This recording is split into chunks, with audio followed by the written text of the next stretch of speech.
मधुप गुनगुना कर कह जाता, कौन कहानी यह अपनी। मुरझा कर गिर रही पत्तियां, देखो कितनी आज घनी। साथियों, ये जो रचना है आत्मकथ्य, इसको लिखा है जयशंकर प्रसाद जी ने। इस रचना को लिखने से पहले उनके साथियों ने उनसे आग्रह किया कि प्रसाद जी, आप जैसा विद्वान यदि कुछ अपने बारे में लिखे तो बहुत अच्छा होगा। तो हालांकि ये रचना जयशंकर प्रसाद जी लिखना नहीं चाहते थे, क्योंकि इसमें आत्मकथ्य अपनी कथा को लिखना होता है और अपने अंदर की कथा, अपने अंदर के दुख, अपने अंदर के सुख हर कोई व्यक्ति समाज में नहीं बताना चाहता है। रहीमदास जी ने लिखा भी है एक दोहा, रही मन निज मन की व्यथा, मन ही राखो गोई। सुनीठ लई है लोग सब, बांट न ले है कोई। यानी अपने निज मन की व्यथा जो है, दर्द है, दुख है, वो व्यक्ति को अपने अंदर ही रखना चाहिए। क्योंकि आज के समाज में जिसको अगर अपना दर्द बताओगे वो बांटने वाला नहीं है। तो ठीक इसी प्रकार जयशंकर प्रसाद जी भी अपनी जो आत्मकथा है, अपने जीवन के जो संघर्ष हैं, अपने जीवन के दुख दर्द हैं, वो अपनी रचना में व्यक्त नहीं करना चाहते थे। तब लिखा है क्या, मधुप गुनगुना कर कह जाता, कौन कहानी या अपनी। मधुप माने होता है भंवरा, लेकिन यहां पर जयशंकर प्रसाद जी साहित्य के माध्यम से कहना चाहते हैं कि हमारा जो मन का भंवरा है, व्यक्ति का मन रूपी जो भंवरा है, ये गुनगुना करके अपने जीवन की कहानी कह देता है। और आगे लिखा, मुरझा कर गिर रही पत्तियां, देखो कितनी आज घनी। साहित्य की बात को समझना थोड़ा सा कठिन होता है, लेकिन यदि मन लगा के हम उसको समझे तो बहुत जल्दी समझ में आता है। जयशंकर प्रसाद जी लिख रहे, मुरझा कर गिर रही पत्तियां। किसी भी वृक्ष के, किसी भी हष्ट पुष्ट वृक्ष के, जिसको सब कुछ मिल रहा हो, इतनी जल्दी उसकी पत्तियां नहीं गिरती हैं। पत्तियां उसी की गिरती हैं, या तो वो पत्तियां पूर्ण रूप से सूख जाती हैं, उनमें किसी प्रकार का तत्व नहीं बचता है, या फिर पेड़ ही इस प्रकार का होता है जब पत्ते झरने लगते हैं, उसमें कोई तत्व नहीं रहते हैं। कह रहे, मुरझा कर गिर रही पत्तियां, देखो कितनी आज घनी। एक आध पत्ती नहीं गिर रही है, बहुत ढेर सारी पत्तियां गिर रही हैं। यानी जयशंकर प्रसाद जी का जो जीवन है वो उस अवस्था में है, उनकी जो जिंदगी है, उनका जो समय है, वो इस पड़ाव में है जहां पर एक वृक्ष जिसकी पत्तियां बिल्कुल गिर जाती हैं और खाली हो जाता है, सूना हो जाता है। आज ठीक उसी प्रकार से जयशंकर प्रसाद को अपना जीवन लग रहा है। और अगली पंक्ति लिखे, इस गंभीर अनंत नीलिमा में असंख्य जीवन इतिहास। इस गंभीर अनंत नीलिमा में असंख्य जीवन इतिहास, यह लोग करते ही रहते हैं अपना व्यंग्य मलिन उपहास। यानी इस गंभीर अनंत नीलिमा, अनंत जिसका कोई अंत है ही नहीं, नीलिमा, इस आकाश के नीचे, आकाश हमको कैसा दिखाई पड़ता है, नीला, और इसका कोई अंत नहीं है, ये अनंत है।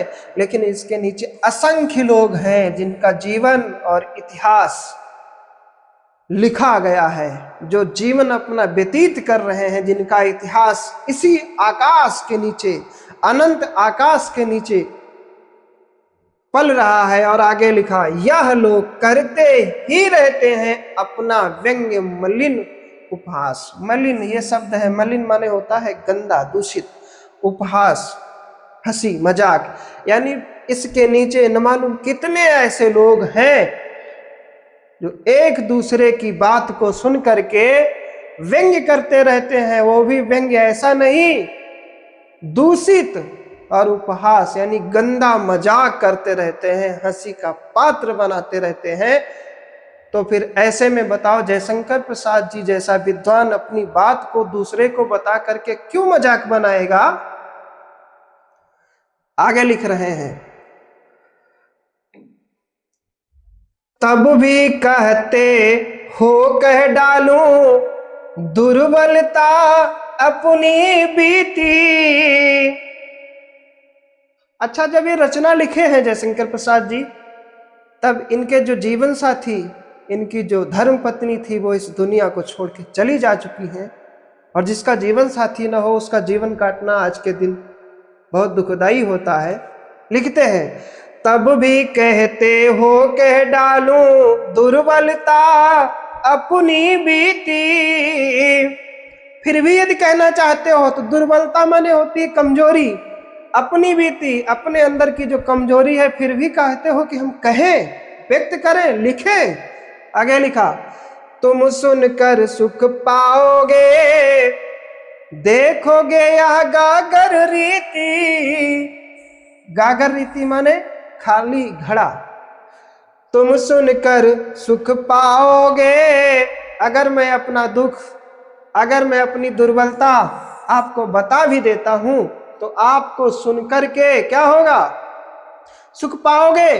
और बाद में होगा देखोगे या गागर रीति, उसके बाद में देखोगे तो सब खाली है, इसमें तो कोई दम नहीं, कोई ताकत नहीं, ये तो बेवजह की जिंदगी है। उसके बाद में लिखा, किंतु कहीं ऐसा ना हो कि तुम ही खाली करने वाले।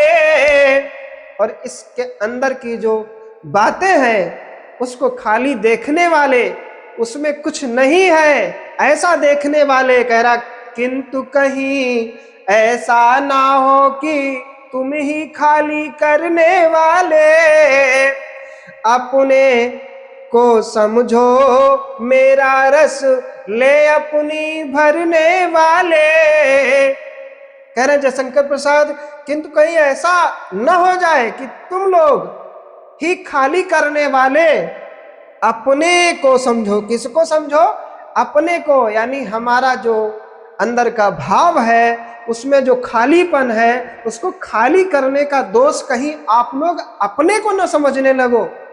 तब लिखा, मेरा रस ले अपनी भरने वाले, यानी मेरा जो रस है वो ले करके अपनी स्वयं की सारी इच्छाओं को पूर्ति करने वाले। कहीं ये न समझने लगो कि जयशंकर प्रसाद जी जो अंदर से खाली खाली है, ऐसा तो नहीं, इस खालीपन का कारण मैं हूं। चलिए बच्चों आगे देखते हैं। यह विडंबना अरी सरलते, तेरी हंसी उड़ाऊं मैं, भूले अपनी या प्रवंचना औरों की दिखलाऊं मैं। कह रहे यह विडंबना तो बड़ी विचित्र बात है। क्या? अरी सरलते, और एक सरल शब्द है, वही सरल स्वभाव जयशंकर प्रसाद के हृदय में विराजमान था। तो कह रहे है सरलते, तेरी हंसी उड़ाऊं मैं। ये तो विडंबना है, ये तो समय का खेल है कि मैं तेरी हंसी उड़ाऊं। तो कैसे उड़ाऊं? किसकी? सरलता की जो उनके हृदय में विराजमान है। और लिखा, भूले अपनी या प्रवंचना, भूले अपनी जो भूले हैं, अपनी जो गलतियां हैं, या प्रवंचना माने होता है धोखा। उनकी जिंदगी में क्या गलतियां हुई, उनको क्या धोखे मिले, और कहते औरों की दिखलाऊं मैं। क्या अपने धोखे, क्या अपनी भूले दिखाऊं, या औरों की ऐसी गलतियां और धोखे मैं लिखूं या व्यक्त करूं। आगे लिखा, उज्जवल गाथा कैसे गाऊं मधुर चांदनी रातों की। उज्जवल गाथा कैसे गाऊं मधुर चांदनी रातों की। और इस संसार में जो भी व्यक्ति आया है उसके मन में, उसके हृदय में प्रेम अवश्य होता है। प्रेम वो चाहे माता पिता का हो, भाई बहन का हो, गुरु शिष्य का हो, प्रेम तो प्रेम होता है। लेकिन यहां पर लिखा जयशंकर प्रसाद जी ने, उज्जवल गाथा कैसे गाऊं मधुर चांदनी रातों की। अब याद कर रहे हैं अपनी धर्म पत्नी की, क्योंकि वो इस संसार में नहीं है। और कवि जो होता है वो उस भाव की व्याख्या करता है, उस भाव का सौंदर्य रखता है आपके सामने जो आप वास्तविक रूप से वहां चाह रहे हैं। तो यहां पर उज्जवल गाथा, इस पवित्र गाथा कहानी को कैसे गाऊं, कौन सी पवित्र गाथा? बोले मधुर चांदनी रातों की। मधुर चांदनी, जो ऐसी मधुर चांदनी वाली रातें होती थी वो मेरी धर्म पत्नी के साथ जब बीतती थी, तो आगे लिखा, अरे खिलखिला कर हंसते होने वाली उन बातों की। तो यहां पर जब कोई भी प्रेमी प्रेमिका एक साथ बैठते हैं तो वो हंसते हैं, खिलखिलाते हैं और अपने जीवन की उन खुशियों की बातें करते हैं जिससे उनका जीवन सुखमय होता है। वही बात इसमें कहा है जयशंकर प्रसाद जी ने, उज्जवल गाथा कैसे गाऊं मधुर चांदनी रातों की, अरे खिलखिला कर हंसते होने वाली उन बातों की। जब मैं अपनी धर्म पत्नी के साथ बैठता था तो उनकी जो हंसी थी, उनकी जो किलकारी थी, वो इतनी मनमोहक थी कि मेरी जिंदगी, मेरा जीवन बहुत आसान था। आगे लिखें, मिला कहाँ वह सुख जिसका मैं स्वप्न देख कर जाग गया, आलिंगन में आते आते मुस्कुरा कर जो भाग गया। कह रहे मिला कहाँ सुख जिसका मैं स्वप्न देख कर जाग गया। हम लोगों को कभी कभी कोई ऐसा सपना होता है जो जिंदगी का सबसे बेहतरीन सपना होता है और उसको पाने की हमको बहुत कोशिश होती है, लेकिन जो हमारी आंख खुलती है वो सपना हमसे बहुत दूर चला जाता है। जयशंकर प्रसाद जी लिखते हैं, मिला कहाँ वह जिसका मैं स्वप्न देख कर जाग गया। मिला कहाँ वह सुख, क्या नहीं मिला? सुख जिसका मैं स्वप्न देख कर जाग गया। ऐसा सुख जिसका स्वप्न देखकर मैं जग गया, लेकिन हुआ क्या? आलिंगन में आते आते, आलिंगन माने होता है बाहों में आते आते, हमारे कंट्रोल में आते आते मुस्कुरा कर जो भाग गया, और मुस्कुरा करके जो भाग गया, ऐसा सुख हमको नहीं मिल सका।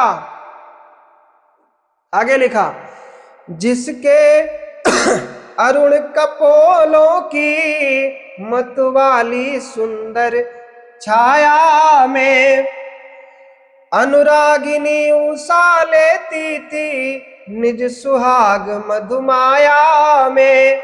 अपनी पत्नी की सौंदर्यता का वखान कर रहे हैं जयशंकर प्रसाद जी। कहते जिनके अरुण माने होता है लाल, जैसा सुबह सूर्य लाल होता है, कपोलों माने होता है गाल, की मतवाली सुंदर छाया में, सुंदर छाया, छाया माने उनकी छवि, अनुरागिनी यानी प्रेम पूर्ण, प्रेम से भरी उषा माने सुबह लेती थी, निज माने अपनी सुहाग मधुमाया, उस मीठी माया को किससे प्राप्त करती थी? अरुण कपोलों, किसकी? उनकी धर्म पत्नी की जो छवि थी, अरुण कपोलों को यानी लाल जो गाल थे, यानी उनके जो चेहरे की कांति थी, चमक थी, उसकी ऐसे लग रहा है कि उसका अनुसरण कर रही हो सुबह उषा। कैसी सुबह? अनुरागिनी यानी प्रेम भरी सुबह उनकी नकल करती हो। इतनी सुंदरता बताई जयशंकर प्रसाद जी ने अपनी पत्नी की। आगे कहा, उसकी स्मृति पाथे बनी है थके पथिक की पंथा की। उसकी स्मृति, स्मृति माने यादें, किसकी यादें? बोले पाथे बनी है पाथे माने बच्चों होता है रास्ते में ले जाया जाने वाला भोजन, खाने की सामग्री। यदि आप कहीं जाते हैं तो आपके घर से कुछ खाने की सामग्री आपको दी जाती है, वो पाथे होता है। तो वो जो पाथे होता है वो हमको शरीर को शक्ति देता है, पावर देता है। तो यहाँ पर जो है कहा उसकी स्मृति पाथे बनी है, थके पथिक की पंथा की। पंथा माने होता है रास्ता, यानी पथिक जो थका है उसके रास्ते की एक ताकत बनी है, पाथे बनी है। उसकी स्मृति, किसकी स्मृति? अपनी पत्नी की स्मृति के बारे में बता रहे हैं। सीवन को उधेड़ कर देखो क्यों मेरी कंथा की। सीवन को उधेड़ कर देखोगे क्यों मेरी कंथा की। सीवन को उधेड़ कर देखोगे, सीवन माने होता है सीना। उधेड़ कर, खोल कर देखोगे, देखोगे क्यों मेरी कंथा। कंथा माने गुदरी होता है, यानी कोई आपका जो कुछ ऐसा बिछावन या ऐसी चीज जिसकी आप सिलाई खोल के देखोगे तो अंदर की चीजें तभी पता लगेगी। जयशंकर प्रसाद जी कहते हैं मेरे अंदर जो छिपा हुआ दर्द है, दुख है, उसको आप क्यों खोलकर देखना चाह रहे हो, ऐसा कहा। फिर कहा छोटे से जीवन की कैसे बड़ी कथाएं आज कहूं। क्या कहा? छोटे से जीवन की कैसे बड़ी कथाएं आज कहूं। क्या यह अच्छा नहीं कि औरों की सुनता मैं मौन रहूं। कहा जीवन जो छोटा है उसकी बड़ी बड़ी कथाएं मैं कैसे व्यक्त कर दूं। क्या यह अच्छा नहीं कि औरों की सुनता मैं मौन रहूं। और सबसे अच्छी बात यह है कि लोग जब ज्यादा बोलने वाले हों तो उनको सुन करके खुद को मौन रखना ही एक बुद्धिमानी होती है। तो यहाँ पर यही कहा, क्या यह अच्छा नहीं कि औरों की सुनता मैं मौन रहूं। क्या बेहतर यही होगा कि औरों को सुन करके मैं मौन धारण कर लूं। फिर लिखा सुनकर क्या तुम भला करोगे मेरी भोली आत्मकथा। अभी समय भी नहीं थकी सोई है मेरी मौन व्यथा। अभी समय भी नहीं थकी सोई है मेरी मौन व्यथा। कह सुनकर क्या करोगे, भला करोगे मेरी भोली आत्मकथा। इस मेरी भोली आत्मकथा को सुनकर के आप क्या करोगे। अभी समय भी नहीं है और क्या थकी है सोई मेरी मौन व्यथा। जो मेरी व्यथा है, मेरा दर्द है, मेरे दिल का ये जो दुख है वो क्या है, मौन है। उसको जगाने का प्रयास न करें तो बेहतर होगा। ऐसा कुछ भाव है इस कविता का। और साहित्य में कितनी भी बार उसको पढ़ा जाए, जितनी बार पढ़ेंगे अर्थ उतनी बार अलग अलग निकलेंगे। इसलिए हो सकता है कहीं पर त्रुटि हो गई हो। ऐसे में विद्वान लोग इसको किस दिशा में, किस हिसाब से इसका भावार्थ निकालते हैं। लेकिन बच्चों, मैंने आपको जिस हिसाब से पढ़ाया, इसके माध्यम से आप प्रश्नों को आसानी से खोज करके हल कर सकते हैं और बेहतर से बेहतर अंक पा सकते हैं। अगले वीडियो में फिर आपके साथ मैं उपस्थित होता हूं। तब तक के लिए नमस्कार, धन्यवाद।